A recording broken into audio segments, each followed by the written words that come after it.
Om Namo Narayana. Welcome back to our reading of Drop Your Science by Radha Carana. Today we start Chapter 3. Further idiosyncrasies. Verse 1.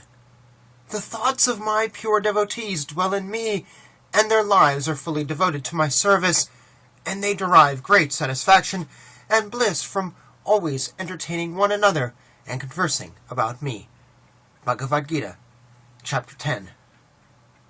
A devotee who has not yet had his eyes smeared with Vasudev's love may claim that the words I spoke in the previous chapter are slanderous and amount to Vaishnava aparada. After all, they may greatly appreciate the articulate scholarly presentations of Sariputta Prabhu and the entire scientific team of the TOVP.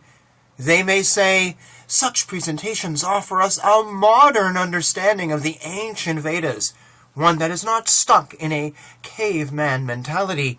Haven't we all seen the parodies of misled flat earthers walking off the edge into the abyss of emptiness, which happens to be outer space? Let me be the first to openly declare myself a worthless fool with an intellect not much greater than a German shepherd. However, being a loyal dog, I follow my master's teachings and do not try to superimpose my limited understanding on my master. Let us again consider the following statement from one of the perfected Mahajanas, Srila Sukadeva Goswami, who said, The rolling wheels of Maharaja Priyavrata's chariot created 7 ditches in which the 7 oceans came into existence. Because of these 7 oceans, Bhumandala is divided into 7 islands. Srimad Bhagavatam, Canto 5, Chapter 16, Verse 2. Cavemen, and maybe the sages of Srimad Bhagavatam, may not have had access to Eratosthenes' trigonometry or incredible technologies such as the James Webb Telescope to see far-off galaxies. Thus, advanced scientific devotees became convinced that previous naive understandings came from insufficient scientific education. Being modern and scientific, maybe we should use our verbosity to propose a theory that says something like, Vasudeva is herein trying to tell us there are 7 galaxies that float in an ocean of outer space, and our Earth is in one of those galaxies, which miraculously has no other life forms in it. To that we might question, what do we do with the other sections of Jambudvipa, which Bhagavatam clearly mentions are part of the same continuum of land? Or what to do with a spinning Earth model when we come across the following Vedic statement about the lower planets, which says, there are many lakes and reservoirs with clear, transparent water, agitated by jumping fish, and decorated with many flowers, such as lilies. From Srimad Bhagavatam, Canto 5, Chapter 24, Verse 10. Shall we also surmise that Vrahadeva didn't really dive to the bottom of the universal ocean to save the earth, or that Matsya didn't save the earth from the real waters of devastation?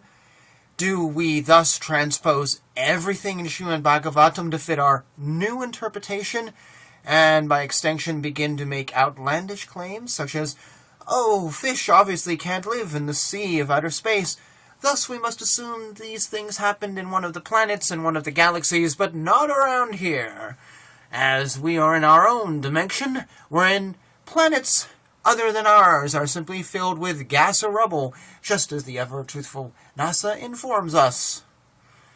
Believe it or not, this is actually what the scientists of the TOVP are suggesting. Maybe, instead of looking up and speculating on the stars and planets that Bhagavatam clearly states are in the Bhuvarloka, we should instead accept Sukadeva's straightforward presentation that we live on the ground level of a flat continuum of land. Rather than always going upwards in outer space, why do we not fly our airplanes and rockets across the sky? Maybe we would then easily see the hitherto hidden dimensions called the many places that exist side by side on the flat earth of Bhumandala. When we begin to discuss Vedic teachings as they are, instead of trying to align them with a misleading Mayavadi science, we can indeed be devoted to the Lord and enliven each other by discussing the Lord's pastimes in the correct manner. Verse 2. Earth must be a globe because NASA and all scientists agree, and they deal with the real world. Bhagavatam, on the other hand, merely deals with indirect spiritual topics. I have long pondered over a flat Earth versus a globe Earth, and have reached the conclusion that consciousness is malleable. It can be programmed to dream up a reality that is in fact not there. Experiments into the psyche have shown that if one repeats something enough and backs up one's own statements with sufficient information, one can lead people in a specific direction and keep them beguiled for quite some time. There will always be outliers that do not succumb, and thus desire to spread another truth. But controlling what masses are fed as knowledge, the truth can easily become untruth, and untruth can become a person's assumed truth. The initiators of psychological operations run into problems when people see through the eyes of an outside source of information, such as Holy Scripture, and when people begin to question as a mass unit. It is at this time that another covert operation will separate the people from each other, and extra calamities will begin, such as COVID-19. These will sufficiently sidetrack the intellect before another reset happens and histories are rewritten yet again. Wars, famine, heavy taxes, untold troubles, financial collapses, all are sure ways to stop people from questioning or seeing the truth. They will all appear like a tidal wave as soon as the truth comes out. But the question still remains, is the earth a globe or is it flat? I believe we have entered a time wherein two realities will be concurrent side by side. For those who refuse to wake to the truth, the earth will always be a globe, and they will forever perceive it this way until the day they die. However, for those who decide to strictly adhere to the teachings of the Scripture they follow, a flat earth will be seen, and proofs of this will come flooding into their lives day by day, once they allow their eyes to be open and their paradigms updated. Now, the next question that arises is this: will these two parties who do not see the same reality exist in peace, or will there be trouble? Well, as far as history has shown, when there is disagreement, the strongest usually overpowers and destroys the weakest. That may mean those who do not bow down to the surveillance of living on a globe separated from everyone else in the universe will die. If their conviction in religion is strong enough, they will return in a new simulation matching the thought form they had when they passed on. If everything is one simulation or another, it is up to the individual which simulation their consciousness desires to be in, that of the demigods or that of the demons. Verse 3. Parikshit Maharaja taught us that one does not need to fear Kali if one does not perform sinful actions. The construct of Kali is created from four characteristics ingrained deep in the subconsciousness. They are lying, violence, dissatisfaction, and quarrel. Following these ensures that the bull of religion does not flourish ever. If one desires to win over the globalist demons, one must reshape the people's consciousness and eventually subconsciousness, with a new reality that includes the many angels and humans of other lands. In this case, the truth, when backed by Scripture and literally millions of Hindus, will be very powerful in crushing the plans of demons. You may note here that they have even labeled themselves globalists, following their holy cow of a globe earth paradigm. People must strongly reject and teach others to reject Kali's traits while implementing the opposite. That being truthfulness, mercy, austerity, and charity. Only when technology goes and people become godly will the golden age arrive on earth, for the demons of Atalaloka are not known for the religion of truth nor godliness.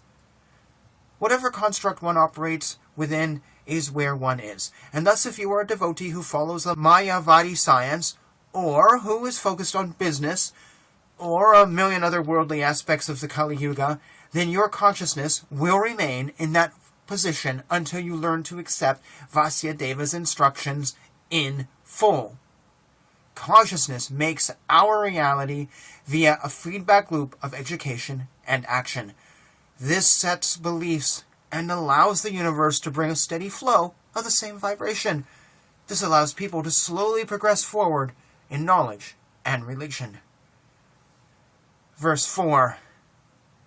The Mayavadi sannyasi said, "We know that all this world, jugglery, springs from the imagination of Shankaracharya, and yet because we belong to his sect, we accept it, although it does not satisfy us." Now let us see how well you can describe the sutras in terms of their direct meaning.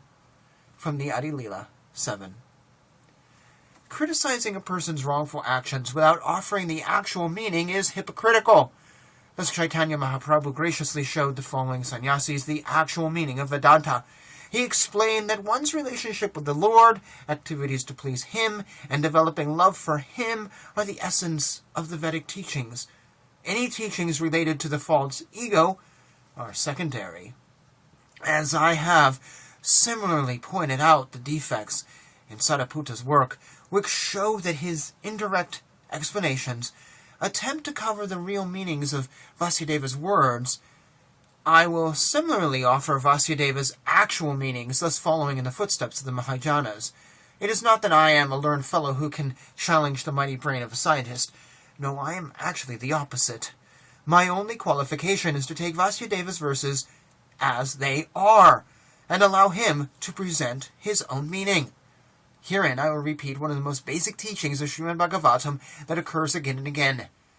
Srimad Bhagavatam, Canto 5, Chapter 20, Verse 2 states that the Sumeru mountain is surrounded by Jambudvipa, and Jambudvipa is surrounded by an ocean of salt water. The saltwater ocean is then surrounded by Plakshadvipa, which is again surrounded by an ocean, and so on and so forth. Let us do Vasudeva the honor of being correct and accept the verses as they are. Then we no longer have to doubt that we live on a flat earth that floats on water. Verse 5. The first step in God realization is to focus the mind on the gross potencies of the Lord, the Virat Rupa. One who does not know the truth of the soul, as explained above by Sri Chaitanya Mahaprabhu, is sidetracked by the false ego and finds unlimited avenues to attain material pleasure until the end of his time. A devotee, however, should not be like this. Sukadeva suggests that one first sits correctly and practices pranayama. When meditating on the Lord, there should be nothing else in the mind but the Lord, His pastimes, and His attributes. One can achieve this by practice and by focusing on the beautiful limbs of the Lord's body. The Lord's body can be perceived in various ways, as explained in the sloka. Parameti Paramatmeti Bhagavan iti sabhyate. Srimad Bhagavatam, Canto 1, Chapter 2, Verse 11. However, for the beginner, meditation on the universal form of the Lord is recommended. I have given a detailed understanding of the progression in the science of chanting in my series of books called Harinama Rahasya. And thus we're going to pause here in this chapter and canto. And thank you for joining me on this little tour. Sorry about my voice. I had to take a break between this and some of the others. It's just, how coincidental that I'm reading something from a dying man while I myself am feeling bad and my light went out. I hope it's not an omen. Anyways, Jai Shri Krishna.